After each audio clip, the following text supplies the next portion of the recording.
Good afternoon, ladies and gentlemen. We're just going to hold off for a minute or two before we get started. Thank you for choosing to join us today. You'll notice everyone is on mute and we see people continually joining. So we're just gonna get started in about 2 minutes. So just hold the fort. Thanks so much.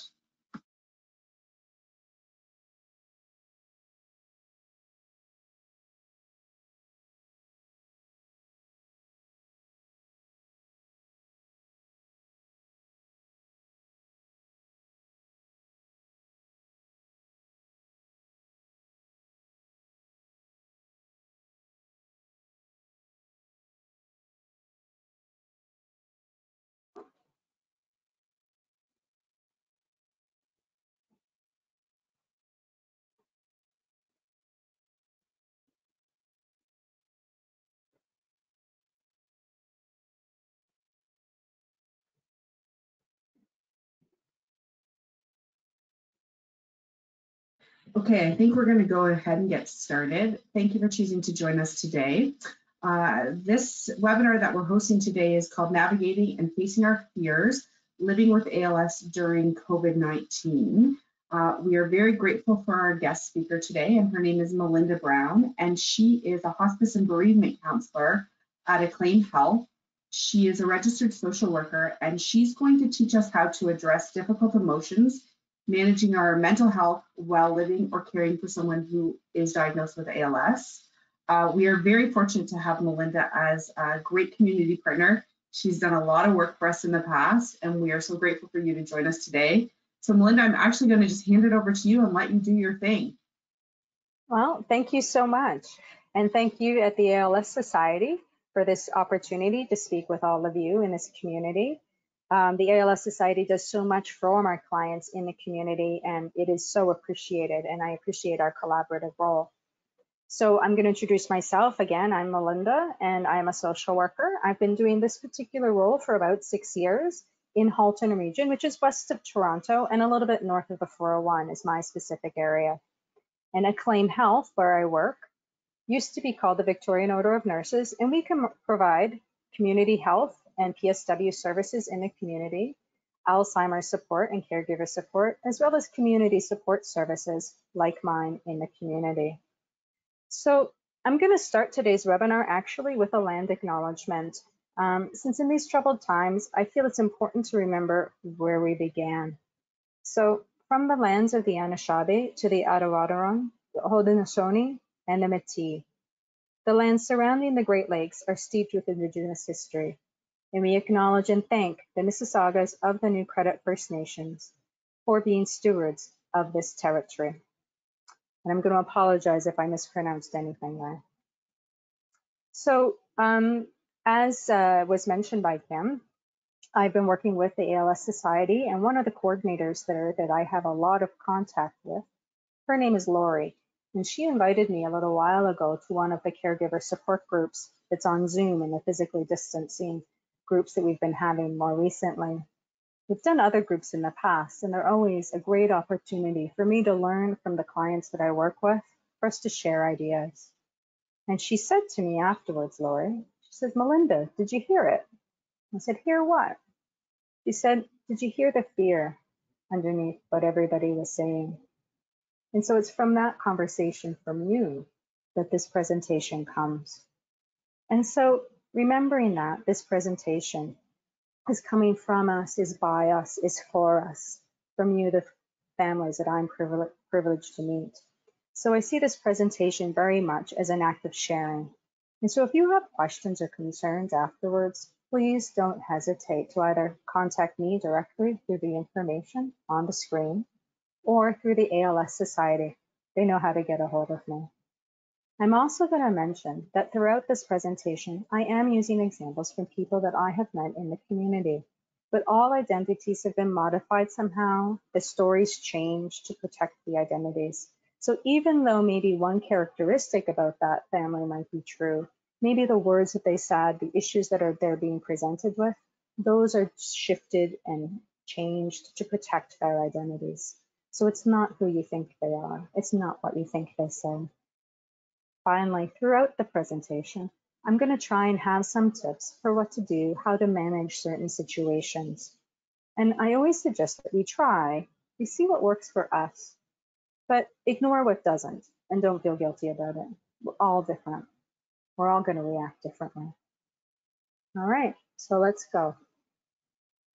I'm going to start with a story of Jim and Jane. And about a year ago, Jim was diagnosed with ALS. I've been visiting with him for a while, a little bit more than monthly. He's a strong personality and he's a big guy, and his personality, boy, can take over a room. He's a great guy. He's Mr. Fix-It and he can handle anything that life threw at him, a self-made man. His great passion is flying. And a few months ago, he showed me around the airfield where he likes to spend a lot of his time. I was really lucky to be able to do this. And he was describing to me when I was there how in flight they use common landmarks to navigate. So even though they're up in these little tin cans, untethered, and they're going across, each having their own journey in their own vehicle, they have shared landmarks, shared things along the way in their journey. And I thought, what an apropos metaphor. So for the last several months, he's been really busy. He's got a list and he's prepping things, trying to take care. He has 2 daughters, one of whom he doesn't visit as often as he'd like. And he was recently hospitalized. His wife turned to me and said, I don't want him to die alone, as his father did. They're all really circling around fear. And let's be clear, fear is both for that person with the disease and for the caregiver, the friend, the family member alongside experiencing the disease. In fact, it feels like it's fear that's all around us these days. There's, of course, fear of COVID. Do we go out or not? Do we wear a mask or not? Do I visit my mother or not? For the families that I work with, the question often is about the risk. So I'm high risk, or he's high risk, or both high risk. Is it more of a risk to bring in the PSW to help provide the care? That PSW saved my sanity. It's such a help. Or is it more high risk for me to try? What do I do? In the context of Black Lives Matter, maybe the fear is not having my symptoms taken seriously. It's all a question of fear. So let's take a closer look. From the study of psychology, we know that fear is one of our 3 base emotions. There's fear, happiness, and sadness. And they happen deep in the deepest part of our brain. And from those 3 emotions, happiness, sadness, and fear, we get anger, surprise, and disgust. And then from those 6 come all the other emotions. It all follows. But then knowing that fear itself, it can be many things. Inside of fear can be the obvious, the fear of death. But there's fear of maybe mutilation, loss of autonomy, fear of not being able to see my mother, of separation, fear of losing who I am, of myself, my lovability, my capability. All of this happens deep down in the old part of our brain. It's that part of our brain that was developed when we were kind of trying to hunt the woolly mammoths and fight the saber-toothed tigers. So when we get triggered by a stressor of any type, and that's actually good language to use, stressor, because a stressor can be big or small, and it can be individual to each of us. It's not any one specific event. So if we get a stressor, maybe our job is threatened. Maybe it's that the news of coronavirus is changing so much. Maybe there's an imminent separation, or I can't take care of myself anymore. Maybe it's that diagnosis of ALS. With these stressors, our body has an automatic response. We all do it. It can't be helped. It's hardwired. And that response is the fight, flight, freeze, or face. And I think we all hear about fight or flight quite a bit, and we forget that there's freeze and face as well. remembering it's a biological response and automatic, but that we don't all do it the same way. And so that's why when a single stressor happens in a family, so let's take an example. Let's say my mother passes away. Well, then each family member in my family is going to react differently. There's myself, there were my kids, different ages, my husband, my brother, my uncle, my father. We're all reacting in our own way, like bumper cars at the fall fair, bumping into each other's with our different responses, feeling this, feeling that stressor. Maybe I freeze and can't make decisions and you're busy fighting. Maybe he flees, but she faces it. So while this is happening, another really important thing to remember is that our thinking is literally disengaged from our response. It's all feeling, no thinking. And I know when I first learned this in school, I thought to myself, wow, that explains a lot. Moreover, if this is happening on a prolonged period of time, these same stressors, our brains can literally be rewired from the stress. They're restructured because our brain works on a use it or lose it basis. So over time with prolonged stress, the connection to the thinking part of our brain can be weakened and our reasoning process altered. Meanwhile, our brain is always on guard for these stressors, but it can't tell the difference between a real and a perceived threat. So let's take, for example, me. I'm busy typing away, doing a presentation. My daughter walks in behind me, taps me on the shoulder, boom, startle response. And it takes me 10 minutes to settle down again. That's the same response. Another example that I hear from my clients, the people in the community a lot, might be the doctor's visit. You know the one where you went in and you took lots of notes and the doctor was speaking slowly and explaining things and you thought you understood. And then on the way home, you're in the car and you don't remember half of it. It's because you're not thinking. And it's a normal response. So knowing that this is an expected response, what do we do?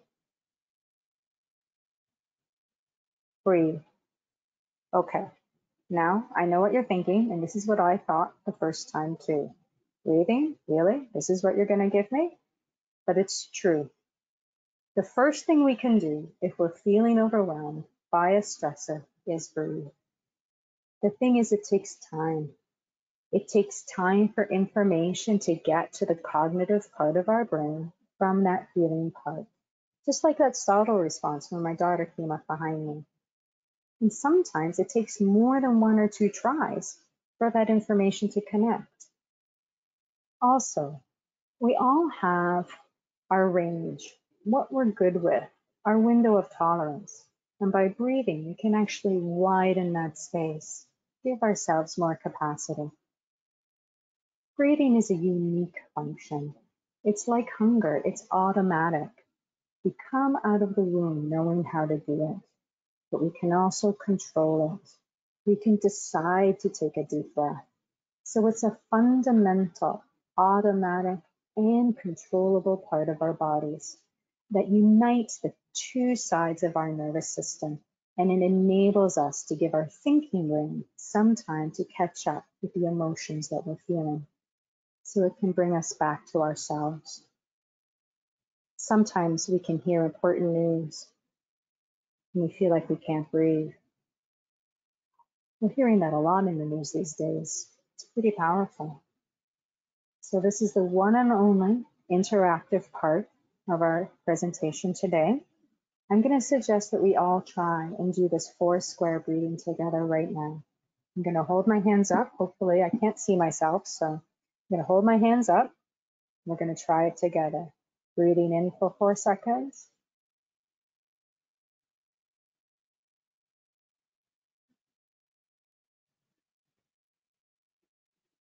Breathing out.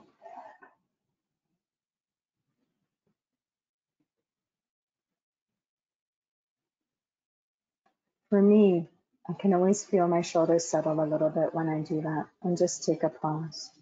I hope it was helpful for you too. Okay, so we've established that the world is full of stressors and triggers, whether it's ALS or COVID, racial inequity, our job being threatened, and our brain is always on guard. We can't help it, it's built like that. Kind of like you, the caregiver, you're always on guard, keeping your loved ones safe, on guard, caring for them, pain management, tasks of daily living. So we're feeling fear almost all the time, and we're reacting. Now maybe we can imagine ourselves and our bodies as a house that we live in with its own character and style. Our personal house has 4 rooms on the main floor, where we spend most of our time. We spend most of our time living in the rooms where their spiritual, mental, emotional, and physical needs are being met. And each of these rooms in our house are reacting a bit differently too. So what we're experiencing is how different parts of us, inside of us, are reacting to those fears and those stressors as well, how they're intersecting and overlapping. So it kind of feels like those bumper cars I was talking about before. They're inside of us as well as outside of us. So knowing that if we take care of all 4 rooms, it's important to do that to feel healthy and at our best. And we all do best when they're all about the same size. So this is another way of looking at how those areas affect our whole body. In each of us, the 4 rooms are going to be bigger or smaller naturally, depending upon our character, our likes, our predilections. And physically, reactions can be an easier one to notice sometimes. Maybe you're not eating or sleeping. Maybe you've had diarrhea all last week before an appointment. So if we think about who each of us is, who we are, who are our loved ones, what's our Tao? Who are we? And what would be noticeable for us or an impact on us? I know this guy, Paul.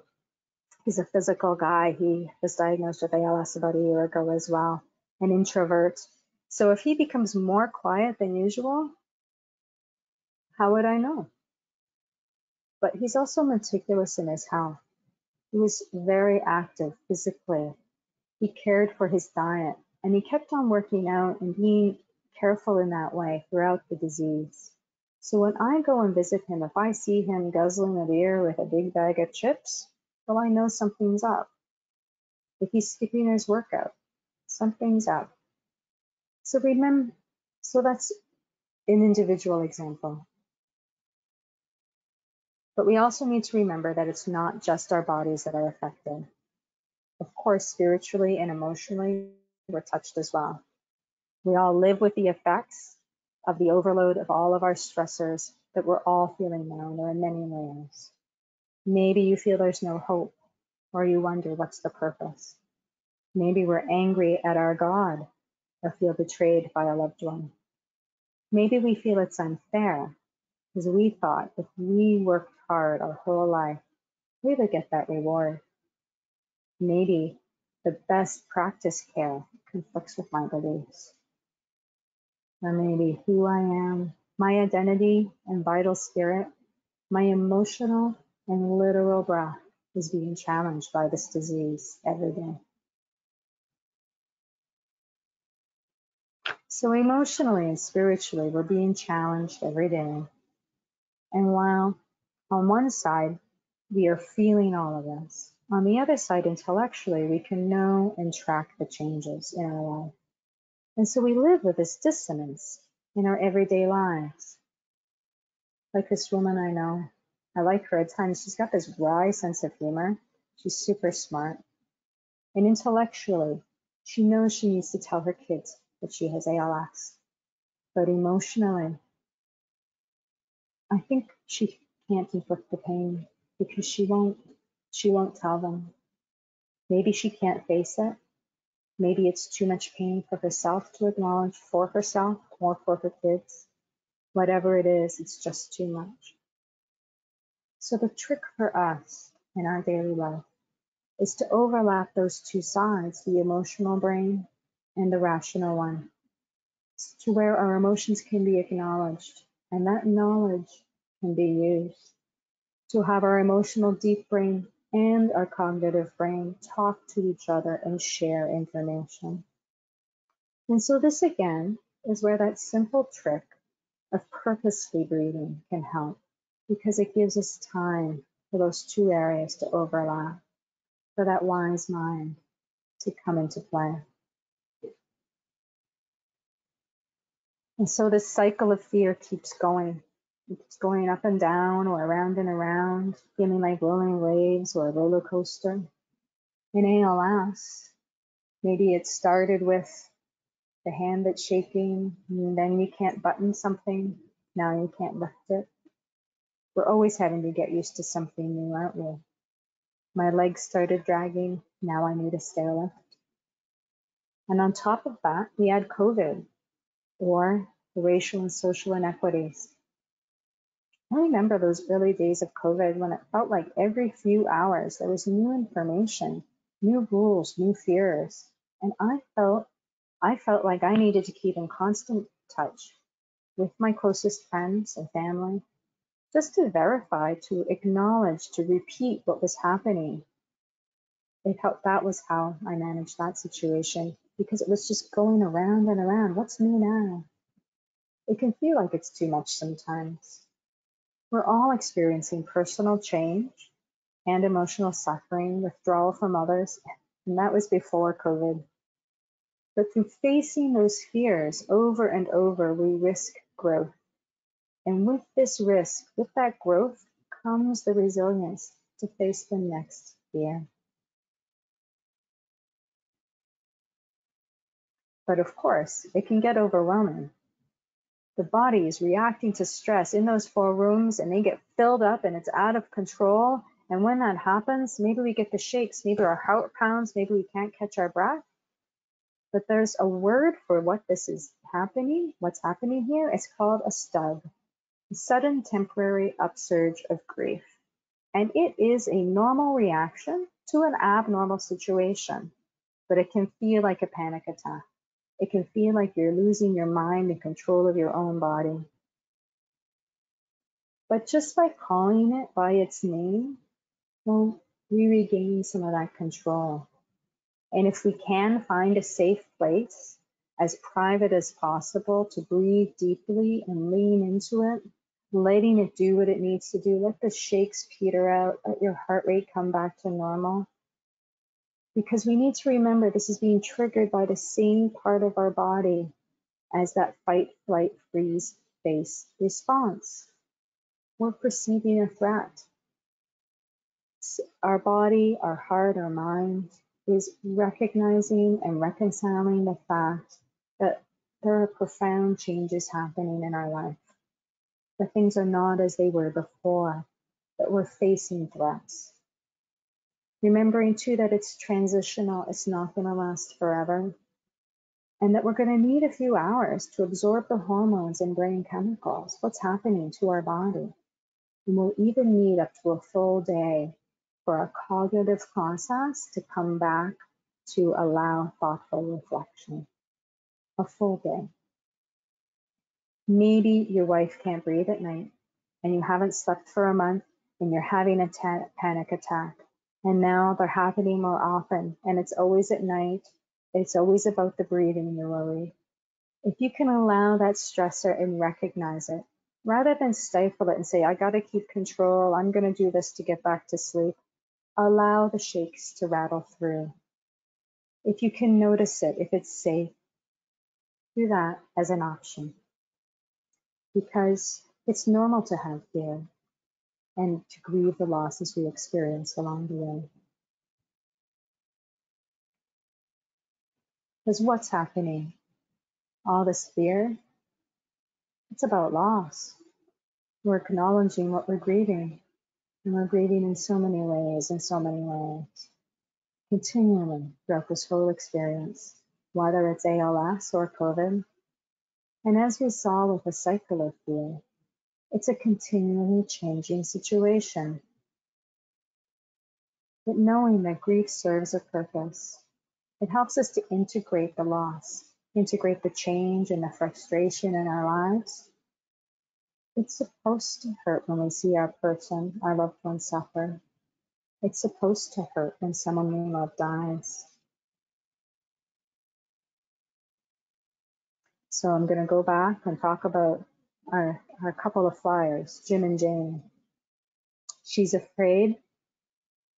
She's afraid she won't be able to provide care or won't notice a symptom. Maybe she's afraid she's lost friends or he won't get the care that he wants. Her partner, Jim, who's living with ALS, he might be afraid to lose control of his life, afraid he won't accomplish his tasks or see his grandson. To live in fear is to live with grief. And that's what we're doing already as we caregive each other. The caregiving is done in relationships, just like love, just like grief. And so also recognizing that what they are both doing in their actions is saying thank you. I love you. I care for you. I worry for you. I'm sorry. Maybe they're saying I forgive you and I hope you forgive me too. Now, just like grief affects all 4 rooms in our house, so too it affects all aspects of our lives. And I'm sure we can all think of individual examples here. Maybe your relationship with your sister was never the same again. Maybe you had to sell your house, or you moved into a care home and you've lost your sense of identity.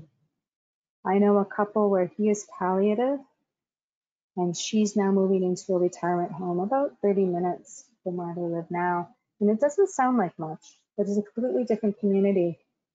And they were both super active for 30 years in this small town. Both were vital part of the social services and the supports in the volunteer sector. And soon she'll be in a home where nobody knows who she is. Nobody knows the legacy of the town where she lived before. Maybe take a moment to think about in our own lives, not just who is important, but what routine, what habit, what activity, thinking about what has been impacted in each of us through the experience of both ALS and COVID.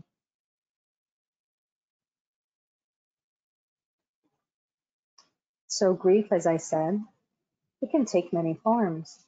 It's not just that stug, those waves of feelings that can overwhelm us and our triggers. It affects different parts of our lives and has its own characteristics and types.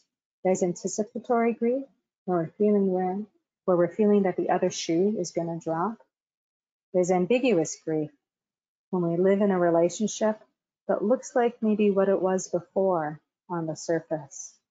But the reality is that beneath it's much different, much changed. This can be true, of course, for those experiencing many illnesses, not just COVID or ALS, in many events in our lives, dementia, addiction, so many others. And layered further is disenfranchised grief. A traditional disenfranchised grief example in the time of coronavirus might be, I have a very good friend. I've known her for a long time, since I was 5. I don't think I want to say how long I've known her.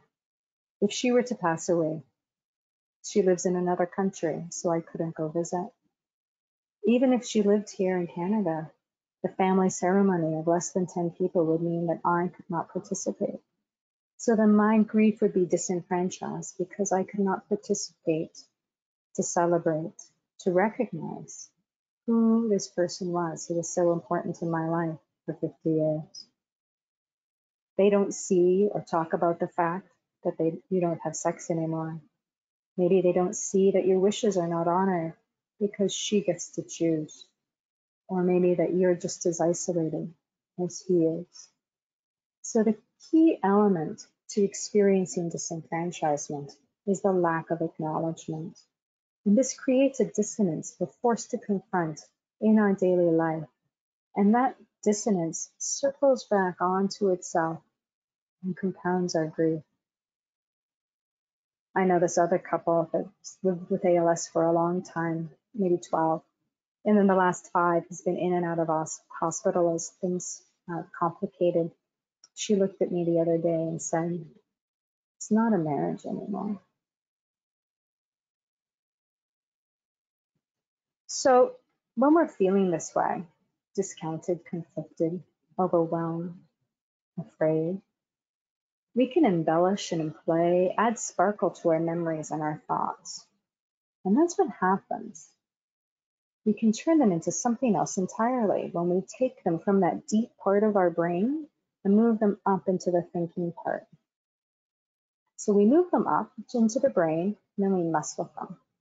So fear plus sadness plus a rumination can create jealousy, regret, lament.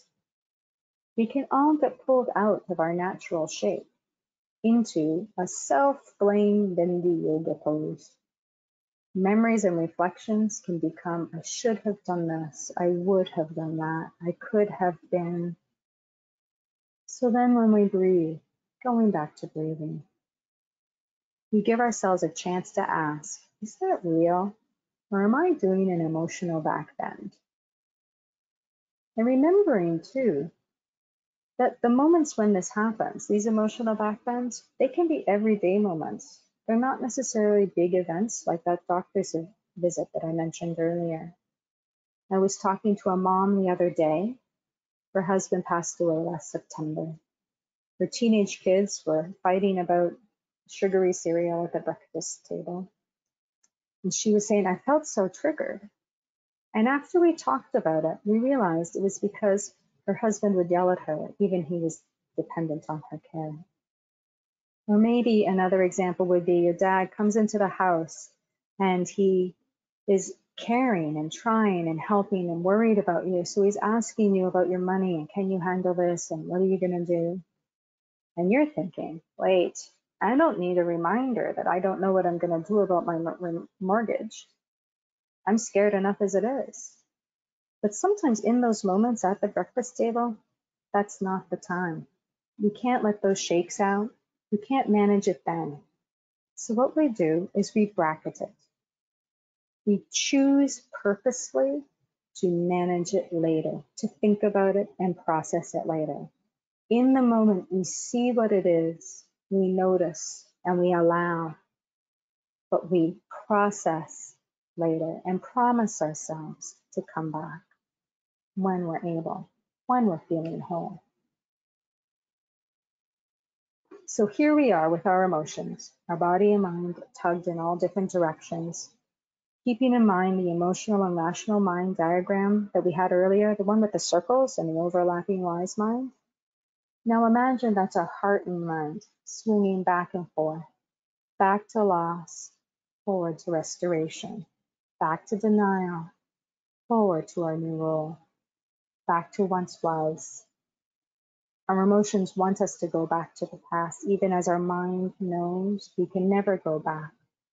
Our emotions yearn, but our mind knows. The back and forth like a pendulum is happening in the context of grief, making us question everything. So we feel uncertain. And we feel uncertain because at the basis of this is the fact that our beliefs, the framework of our world, everything we believe has been called into question. This affects our spirituality, our identity, our worldview. It's the recognition that the life I thought I'd have and the world that I thought I would have as I grew up, as I grew old, as we were supposed to grow old together, it's not what it is. I thought if I worked hard, I would get a reward. This isn't how it's supposed to be. These tacit assumptions serve as a basis of our well-being and as a guide when navigating life. Wait again, what happens when it turns out it might not be true? I'm going to use an example here, and it's my one and only cancer example, actually. I was talking with a woman several years ago, and she had cancer, and then it went into remission. It was a bit of a miracle. And a few years later, she's in her 30s. She called me again when she was pregnant. And she said, I just need to talk. I'm feeling off. And when we were talking, what she said was, I'm afraid. She said, I'm afraid all the time, and I'm afraid most of all to take any tests. And as we talked through it, she realized, she said, well, I'm afraid the test might not have good news. I'm afraid the test result might be bad. My baby might be sick. So she was avoiding all of them. Her assumptive world had been shattered, and it still not repaired itself enough for her to take pleasure in her changing body and the pregnancy that she had wanted so much. And the maintenance of our assumptive world provides us with that sense of invulnerability that enables us to kind of awaken each morning and face the day to manage things. I'm going to just mention that she's good. She has 2 kids now. Everything's good. So that assumptive world has been shaken for all of us, especially now by coronavirus, by Black Lives Matter and the reality of inequity, and of course, for all of you with ALS. But remembering too that our assumptive world can be shaken by many things, not just big events. It could be something simpler, like that best friend that you thought would always be there, but it turns out she isn't. So what do? We create meaning in new formats. We initiate rituals where none exist.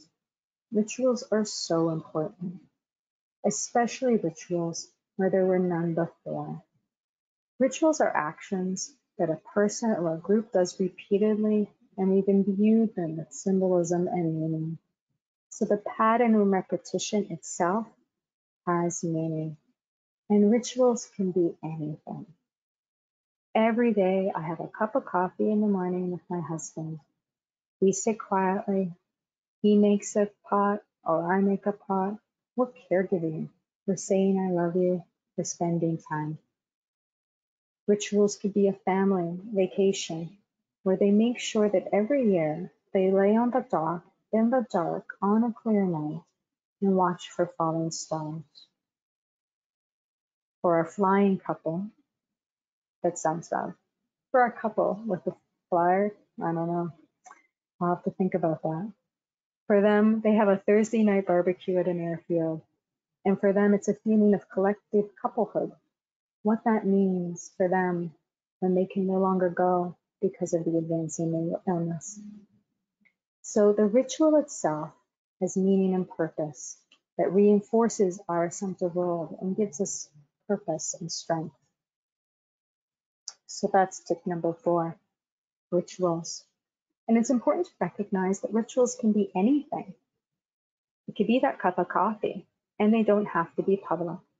And research actually tells us that only 10% of rituals are public that have the most meaning. Rituals are a tool to re-enfranchise ourselves when we felt disenfranchised. So if I had not been able to go to my friend's funeral, maybe I would plant a tree or plan a weekend holiday, someplace that we would have gone together. It can be a legacy to carry forward, and it can create structure, especially in a time like coronavirus, to help us reinforce ourselves. A touchstone like that barbecue. So maybe they're no longer able to go to the airfield, but maybe now the barbecue is hosted at their home, and maybe those daughters can visit. The ritual itself becomes a steady presence. And that's what it's all about, isn't it? Presence. The courage to be without hiding or changing the person or the circumstance. For us to sit with each other in the stillness of waiting, to give them and ourselves freedom, to be our whole self in companionship and to comfort. There's a quote, one of the hardest things is to be present in another's pain and stand respectfully at the edge. I'm going to be honest, I hate standing respectfully at the edge. I want to do stuff. But my interpretation of this quote actually comes from the number one fear I hear, especially from the caregivers that I work with. And whether it's spoken or left unsaid, what I hear a lot is, am I enough? Am I a good enough caregiver, friend, lover, nurse, PSW, whatever of those 110 hats or worries that you're wearing as that person either living with ALS or alongside? Am I enough? And the answer, of course, is yes. For each of us needs not the role, but the person, not the activity, but the caring and the love. So know that. Know that you are enough. You are enough. But we forget, don't we? We find it hard to believe it can be true. So I have tip number 5. This one can be done by yourself or with your loved one. A hand on your own heart or on your loved one's heart or hand to feel the touch, the breaths, and the heartbeat. Especially now in a time of physical distance, it can be so powerful. But sometimes we just need to be held and to know that we are each of us enough in this moment. And what is being held by ourselves or by others? Anything but self-care. Self-care is not equal to being selfish. I think we all get so busy taking care of each other, taking care of others in particular, that we put ourselves to the side. We forget that we're part of the relationship. So acknowledging it is different now, and that everybody is experiencing this. My example with Jim, what he says to me is, this is a great line. He said, it's not a question of whether the glass is half full or half empty. It's a question of the size of the glass. So every day, he and his wife, his whole family, they're adjusting and making the effort to be content with another smaller glass.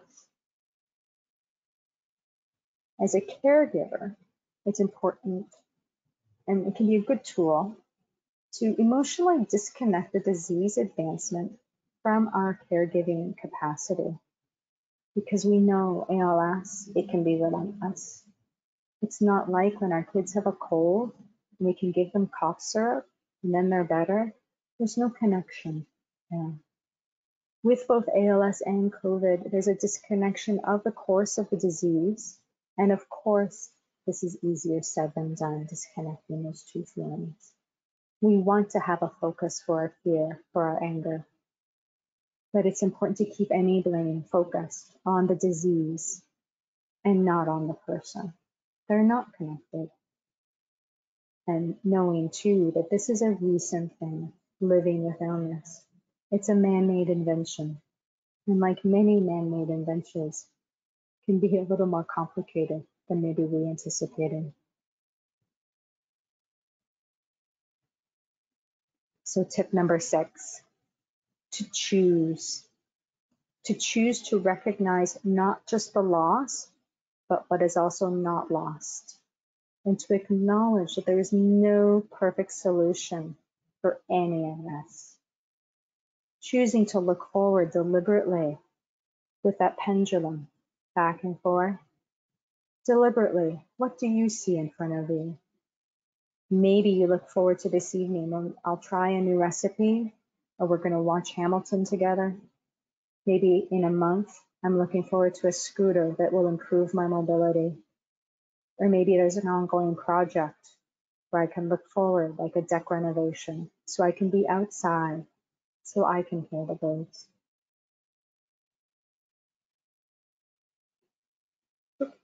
See, I told you I'd have at least one where I did it wrong.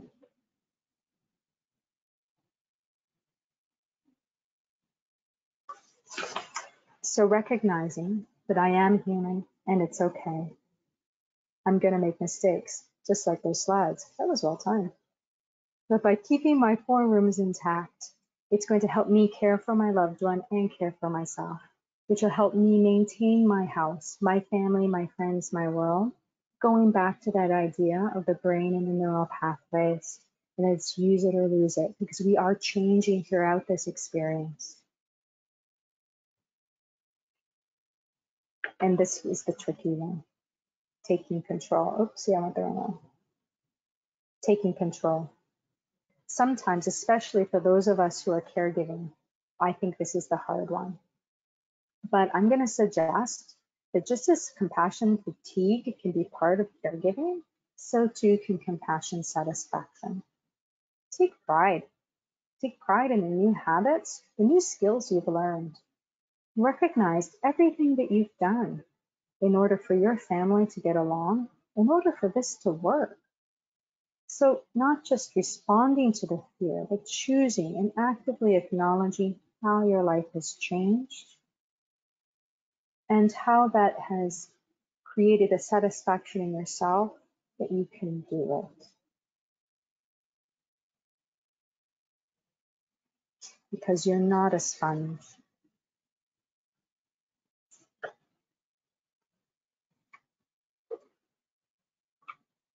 You're not meant to abandon yourself.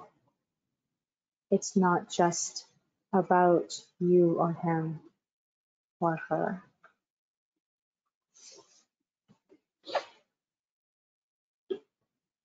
So pick one.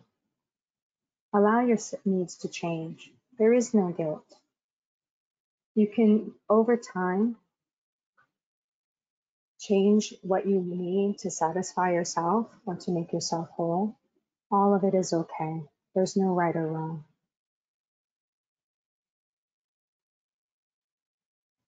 And I'm going to end here.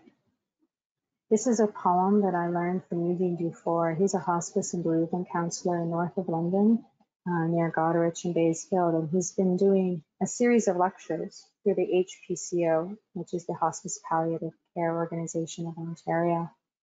And I liked this one because I feel like it really encapsulated the ideas of self-care, of marrying those parts of our brain into the wise mind, and that idea of presence, where it's so important for us all to just be with each other.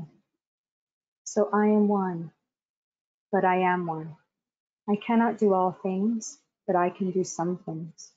And what I cannot do, I will either seek help from others or will accept that my presence is all that I can offer.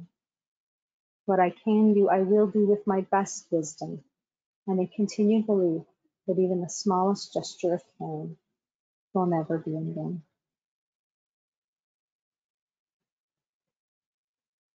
That one will fit one.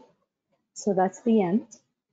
And I'm going to send it back to Natasha and Kim and wait and see if there are any questions. Thank you, Melinda. I think it was very interesting to go through the tips, and I hope that everybody had a tip that resonates with them. For me, I think it was tip number 4, actually, which was presence. We're always in a hurry to get everything done and just taking that time. So we do have a question. And I'm going, so how do I get caregivers to involve me and not use the fear of getting COVID in some activities? Okay, I'm going to ask you to repeat that because I couldn't hear it very well. Sure. So this is from a client. We're making an assumption. This is from a client.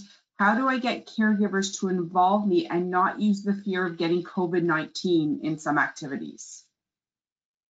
So to involve me so that they don't they're worried that you're the person, the client might receive COVID-19, get COVID-19, and so they don't want to involve them in things? Yeah, I think the question is around activities, and the fear of COVID-19 is maybe either more a concern for the caregivers and less for the client. Yes, yeah, okay. So I think that that's a very good question. And of course, we're all navigating that in our day-to-day life right now. How do I, with a friend of mine, with my kids' play dates, how do I make it safe for all of us? And how do we feel comfortable in that, each of us?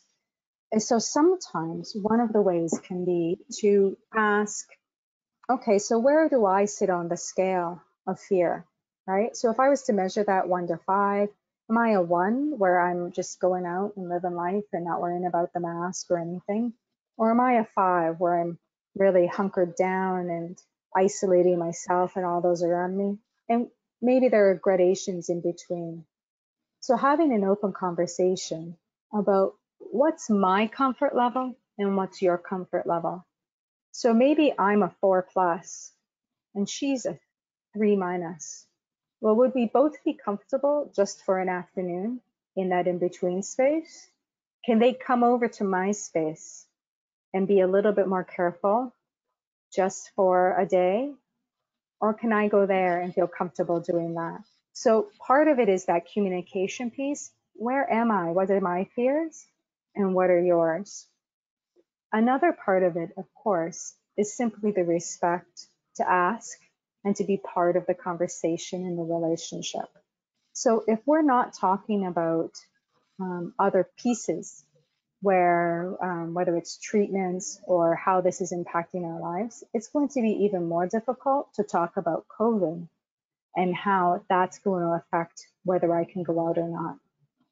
So in those cases, sometimes it could be helpful to have a third person in the room. Maybe the conversation is too much one-on-one, but maybe with a son or a friend in the room, well, then we can open up about different ideas. It could changes a little bit the rules of the conversation. That's another tool that can be useful. Of course, if there is a real risk to health and safety, if what's being asked to do, we're always erring on the side of caution. I'm always more comfortable with people who are more worried and more secure in their actions, wearing a mask, social distancing, physical distancing, I should say, than I am with somebody who just, wants to throw it all to the side. I hope that's a helpful response. Absolutely, thank you. We do have another question, but it's actually just one that we need to address as an organization. And the question was, can we share the slides with clients and those who attended the presentation? We absolutely be able to share them, right? That's okay, Melinda? Yeah. And this is actually being recorded, so we will be able to talk to people who would like a copy of the recording. And once it gets posted to YouTube on the ALS Canada channel, we'll be able to share that with all of our networks. Oh, great. So then everybody will see me mess up those slides. That's awesome. You did a fabulous job. Thank you so much. So we're going to say goodbye for today to everyone.